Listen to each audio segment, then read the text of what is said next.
Good morning, everyone.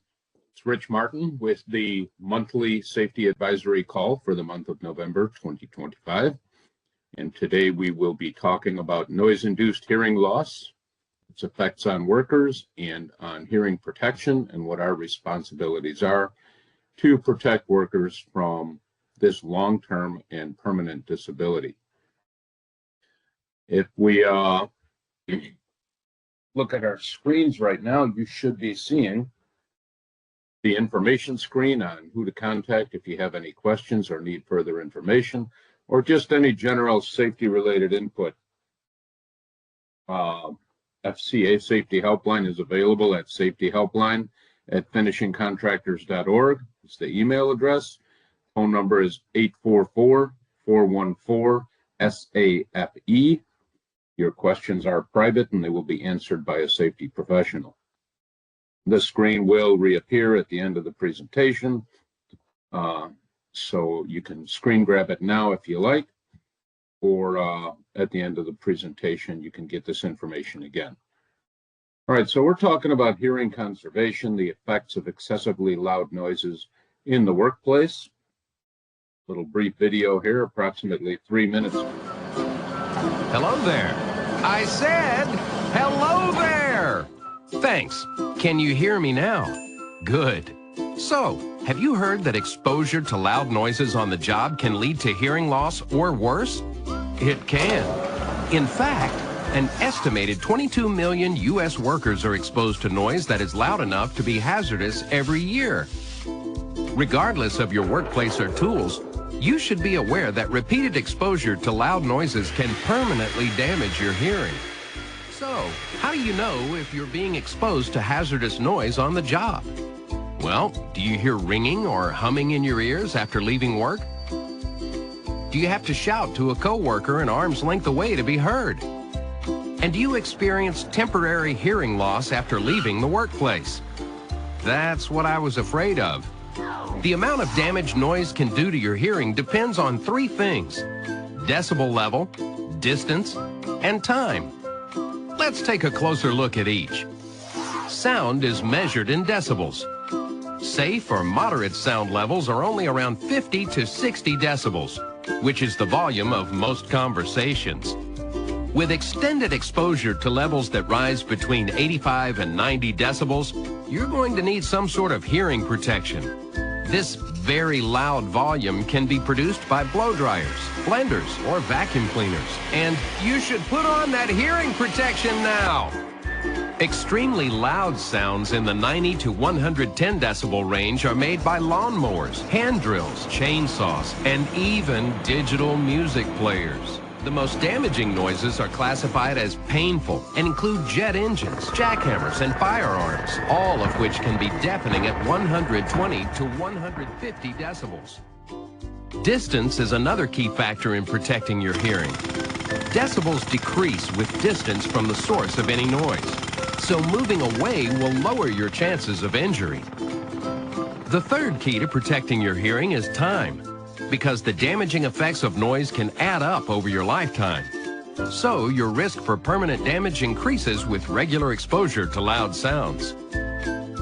With sounds that are 100 decibels, limit your exposure to no more than 2 hours a day. At 115 decibels, you're limited to 15 minutes of exposure a day. Ask a supervisor about your company's hearing loss prevention program. At the very least, if you work around loud noises, you should always use appropriate hearing protection. Well, maybe not always. So, a quick recap. Lots of people suffer hearing loss on the job, but paying attention to volume levels, distance, and exposure time can make a big difference. So listen up and protect your ears. Most common occupational injury in the United States. It's also the most permanent and preventable injury. So yes, it is permanent. Once you lose your hearing, it does not come back. And it is preventable through engineering controls, through administrative controls, and through personal protective equipment. 22 million workers every day are exposed to hazardous levels of noise. 8 million suffer from noise-induced hearing loss. 50 million workers every year are affected by tinnitus or tinnitus, and 90% of people with tinnitus have some form of noise-induced hearing loss. All right, so tinnitus is that ringing. It often sounds like a bell in the ears. Sometimes it can just sound like a constant tone in your ears. Sometimes it can just present as kind of a muzziness in the way you hear things, kind of a muffled sound. But hearing loss is usually ignored and not taken seriously because we really don't realize just what is going on. There is very often no pain, there's no visible trauma, there's no scars. So we don't recognize it as actually being a hazard or an injury. It is cumulative over time. Most people don't get deaf in a day, but if you were to ask most people over 45 or so, how does music sound today? The music you listened to in your 20s. How does it sound today? Or do you find yourself turning down the radio in order to figure out where you're going? Do you find yourself turning up the radio to sometimes uncomfortable levels for other people in the area? Do you find yourself having to ask people to repeat what they were saying, or maybe turning your ear towards a conversation in order to hear it better rather than maintaining a frontal aspect in a conversation? Over time, your hearing does diminish just due to age, but it diminishes much more and much faster the more loud noises you are exposed to. It's usually unnoticeable in early stages. Many of us have gone to loud events, let's say a concert, and by the end of the concert, you can't hear very well. Maybe the next day, your hearing isn't quite the same, but a day or two later, you feel like things are getting back to normal, and they are a little bit. You can start hearing again, but damage has been done. And over time, constant exposure to those noises will have an effect. In my experience as a firefighter, a lot of exposure to loud sirens, loud air horns, traffic, loud running equipment, radios, a lot of different activities. And every year I had audiometric testing done just as part of our physical fitness regimen. And every year you could see my hearing declining. And to this day, I do find myself turning my head to one side or another to hear a conversation better. Others will notice it first. You won't realize your hearing's bad until other people are, hey, did you hear me? Or they notice that you keep asking for them to repeat something that they've already said. People most at risk for tinnitus are those exposed to loud noises. So seniors, due to age, they will experience it naturally, but military personnel, musicians, and workers in loud environments are usually the ones that are affected most by those exposures to extreme noise. So how hearing works, this is a diagram, a picture of the inside workings of the ear. Over here, we have the ear itself with the sound waves coming into the ear and transitioning into the bones and the equipment inside your ear that translates those sound waves into noises that your brain can interpret. So over here, the noise goes into the ear. Sound waves are channeled into the ear canal. Over here, the vibrations are detected by the eardrum and then transmitted to the cochlea here in the form of different frequency vibrations. From there, there's your cochlea right there, this big snail-looking thing here. And inside the cochlea, there are little tiny hairs called cilias, and they wave and detect those vibrations, and the waves that they produce send signals to the brain that the brain can translate into audible sound. The little cilias, the little hairs in your cochlea there, are very fragile. They're very delicate. And when they become overloaded or over-traumatized, they die, and they will literally disappear. And the fewer cilia you have, the less workers there are in your ear to do the work, and the less effective your hearing is going to be. So here we have another picture of the inside of the ear. The cilia die and are damaged due to repeat exposure to the noise. That happens in here. So if we look at this cochlea cutaway view, here we have a bunch of cilia still in the ear, in the cochlea there, and here we have an entire area where the cilia no longer exist. Fewer cells means fewer impulses to the brain and more difficulty for the brain to interpret what those waves mean. And once those cilia are gone, the cilia is gone, won't come back, and so is your hearing. Right, and here's a very detailed picture. Here we can see the little cilias here, and we can see them here. And here's an entire region where the cilia have just died off and gone away. So that might be an entire frequency range that you can't hear anymore. Maybe you can't hear high-pitched tones. Maybe you can't hear conversational speech without difficulty. Interesting aside, by the way, young people used to like to hang out in the entryways of shopping malls. And people coming in to do their shopping hated having to navigate their way through a bunch of hulking, surly teenagers while they're trying to enter the mall.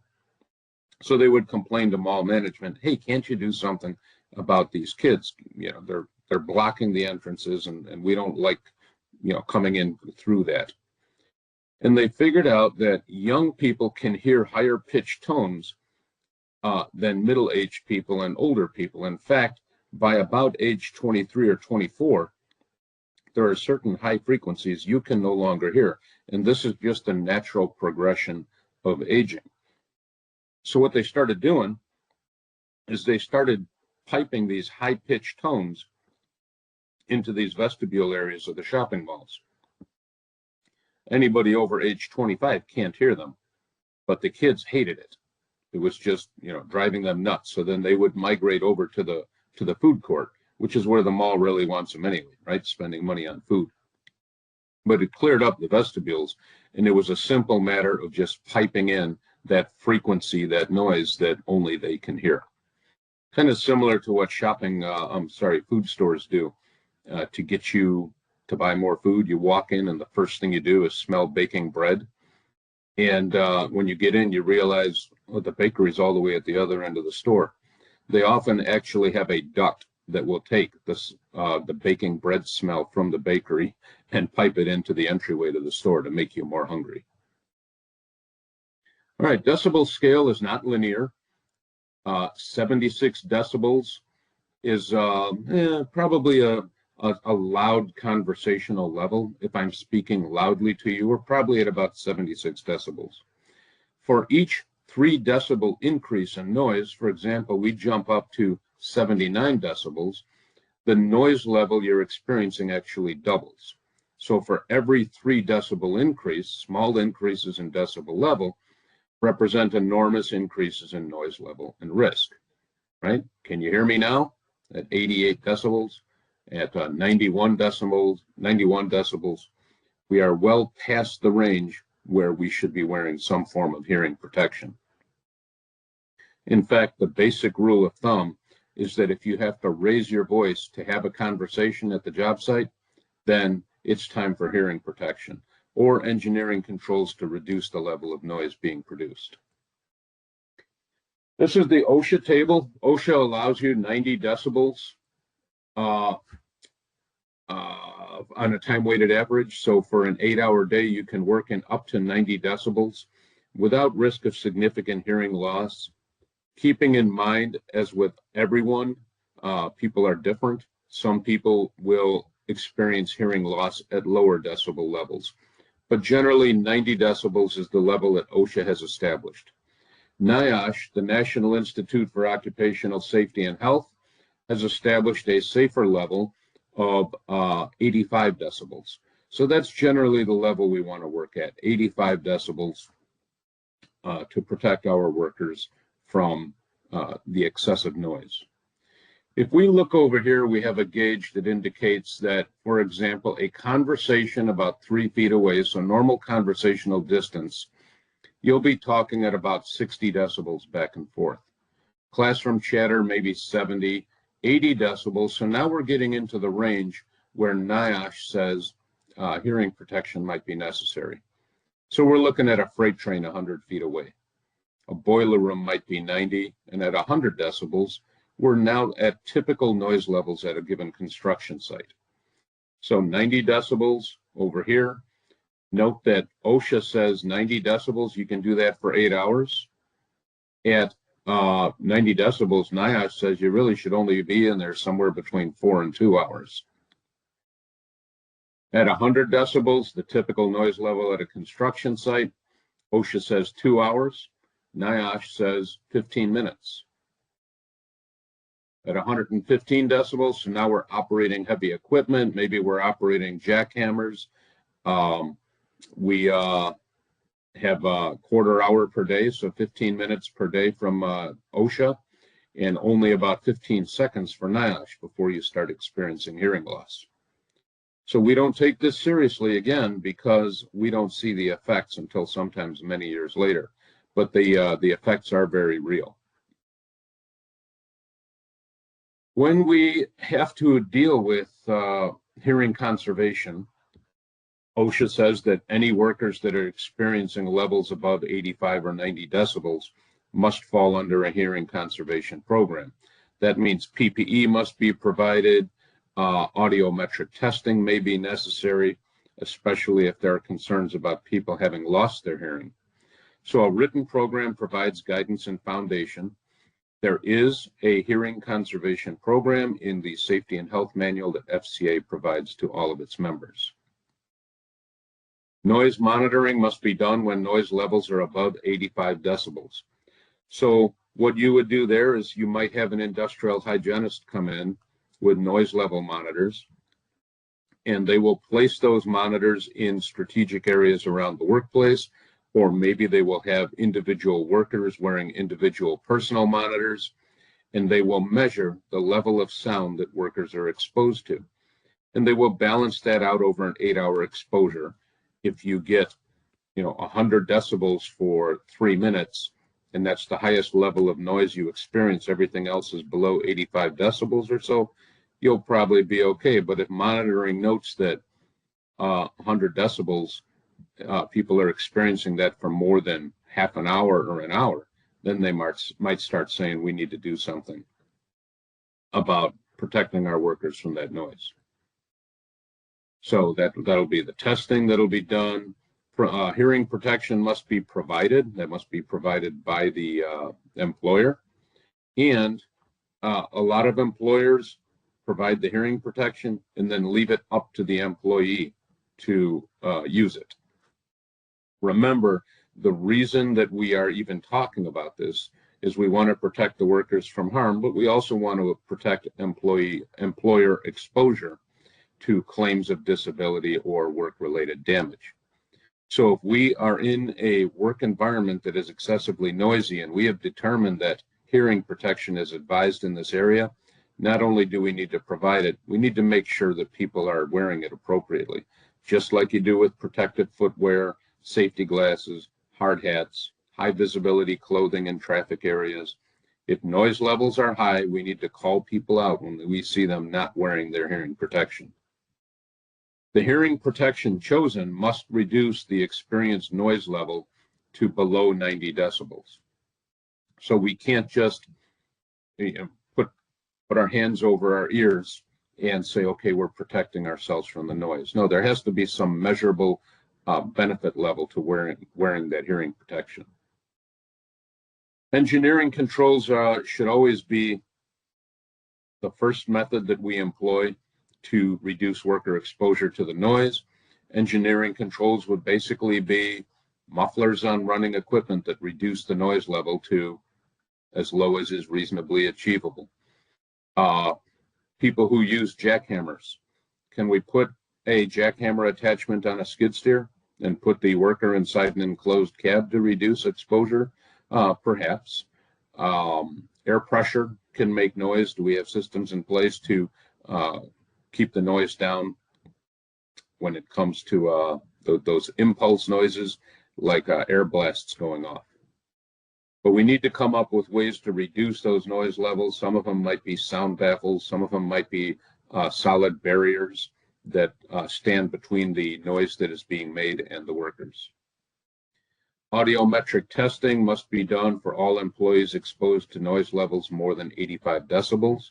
There should be a baseline test done, generally at point of hire, so we can get an idea of what their hearing capability is before they started working for you, and then annually additional testing to see whether or not there are any threshold shifts, any changes in the abilities for the worker to hear, not even just generally, but in specific frequency ranges. And then any tests that show up with damaging effects, follow-up needs to be done. Training is necessary. Annual training on PPE, of course, is required, and in occupational environments where noise is being made, there should be training on hearing damage, how you experience it, hearing protection systems, earmuffs, earplugs, electronic noise canceling systems. We need to make sure workers understand how those work. When we are putting in earplugs must be inserted properly, and they must be well seated in order for them to offer the protection. If they're not worn properly, they're just going to be an annoying thing in your ear, and they won't protect your hearing. So make sure we take the time to insert them correctly. Workers should be trained on how to insert them properly. By the way, earplugs and earmuffs are the two main kinds of hearing protection that we will run into. Earmuffs are easy because you can slip them on, slip them off, but very often they get set down somewhere and forgotten. And we know that when a tool isn't close to hand, we'll make do with something else, or not use it at all.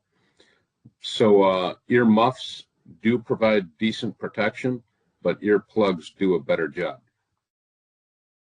When we are inserting the earplugs, first thing we need to do is take that earplug and we need to compress it and roll it into a elongated cylindrical shape so that it can slip easily into the ear canal. Then we lift up the edge of our ear and we insert that earplug into the ear canal, and then using the tip of our finger, we hold it in place until it expands again. When we insert it, we want to insert it into the ear canal as far as we can, preferably without, making it irretrievable. Once we have it in there, wait for about 30 to 40 seconds for that earplug to expand and resume its normal size so it can cut off the sound entering that ear canal. Very commonly, I will come onto a site and I will see people engaged in work that is noisy, using a hammer drill to drill into concrete, power saws, and I will see that they are not wearing hearing protection. Sometimes when I will ask somebody, I'll just signal them and go, hey, do you have ear protection? They will turn their ear towards me to show me they have something in their ear, but a closer look reveals that it's an earbud, some kind of earwig that you can use with your phone so you can have phone conversations, or maybe they're listening to their music through those. Those are not noise canceling, they are not noise blocking, they are not hearing protection.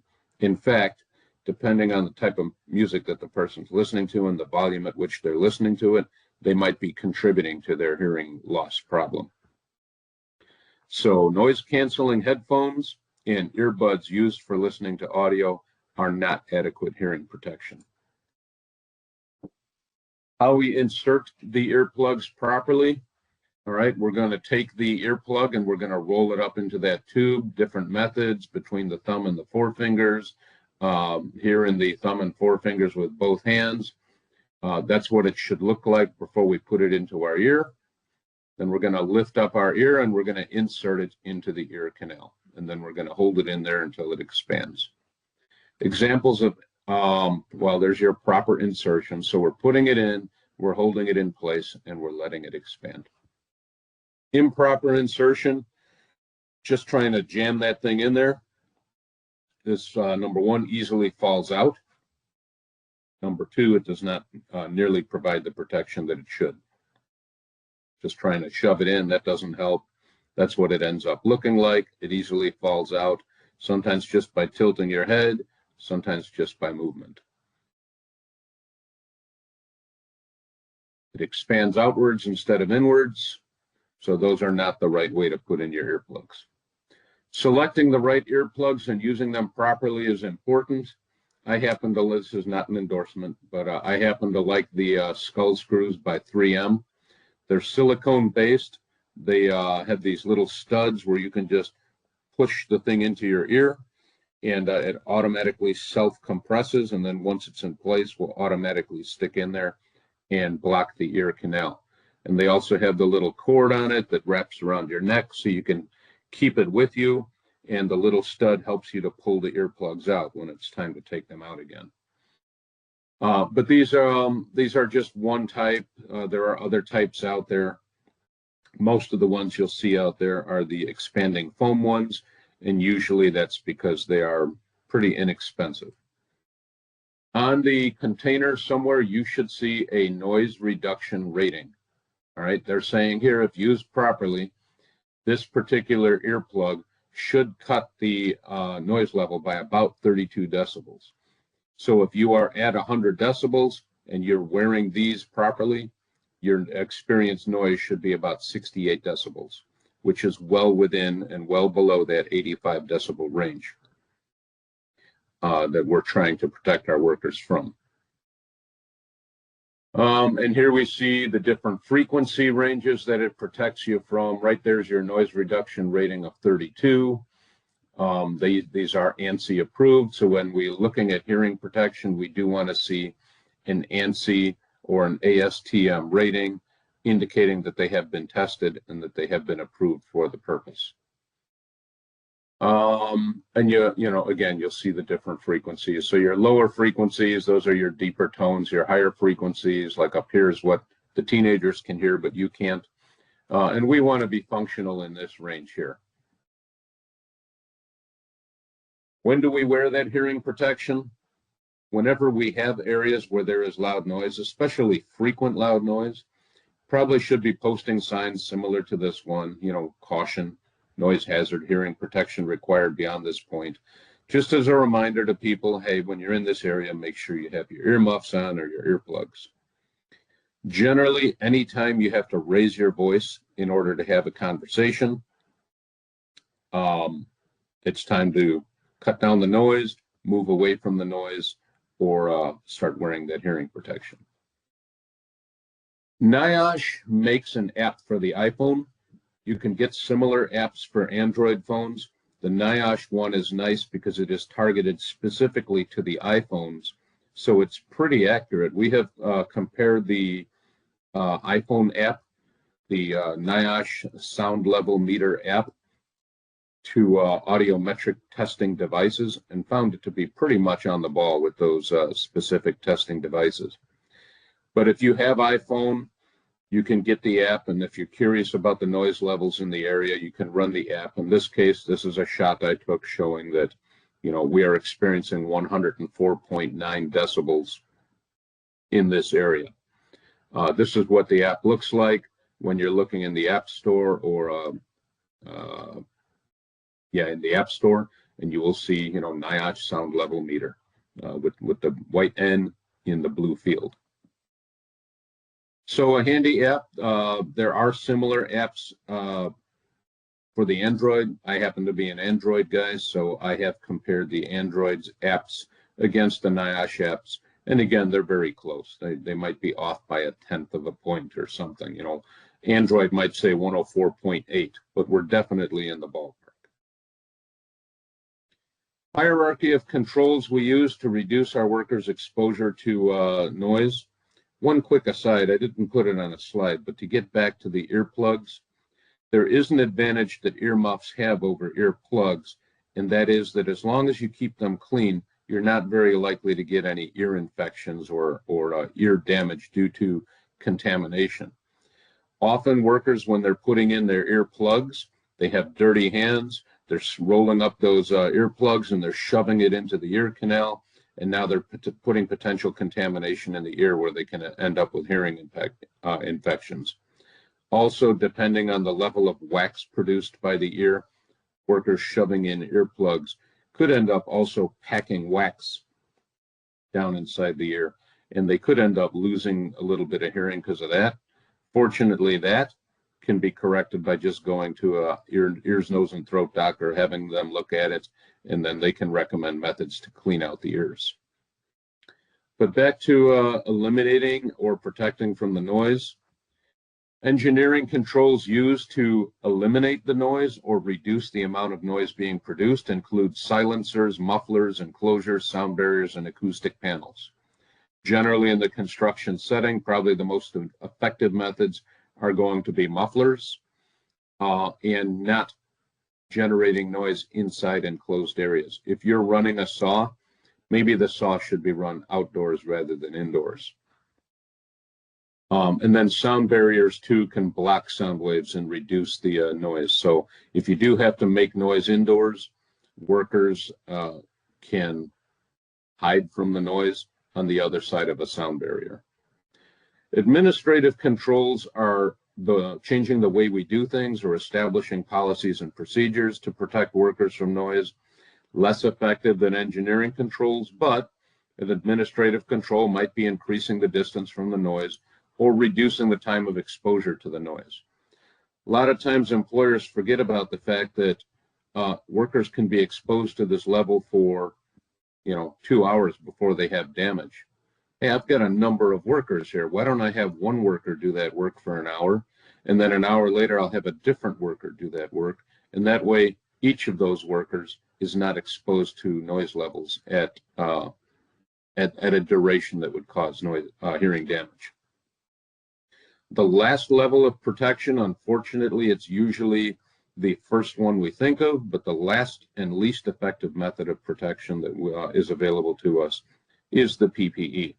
This should really only be used after the first two methods have been tried and implemented to get those noise levels down as low as reasonably achievable. So we should eliminate or substitute the hazard whenever possible. This is an example of the toolbox talk that is made available to FCA, again, through the association. A large library of toolbox talks are available to you. Talk to FCA, get onto the portal, and you can access them. If you need a toolbox talk for something, look it up. It's probably in there. If it isn't, let us know. We can make one. But here, the hazards, the exposures to loud noises causing hearing damage. There's the sound level, time-weighted average, 85 decibels. Longer exposure means louder noise. And again, when you need to raise your voice to talk, you need hearing protection. Table over here showing the amount of time you can be exposed to certain levels. This is stolen from radiation training, but the best way to protect yourself from radiation is time of exposure, distance from the radiation, and shielding, protecting you from the radioactive particles or the radioactive waves that are coming off. The same principle applies for hearing. The amount of time you're exposed to the noise, the distance you are from the noise, and any barriers you can put in place. By the way, if it's so noisy for you that you can't have a good conversation, maybe shut off the equipment so you can talk, or if you have to have the conversation, move away from the noise. That's one of the simplest ways to protect yourself. And then a brief description again here on how to properly insert the earplugs. All right, so that's our topic of discussion for the month, hearing noise-induced hearing loss and hearing protection. We have our contact information on the screen again. If you have any questions, concerns, input, please let us know. The email is probably best way to get a hold of us, but if you do have an emergency, our phone number is there as well. So until next month, I wish you all a happy Thanksgiving and wish you well. Keep your workers safe. Thank you.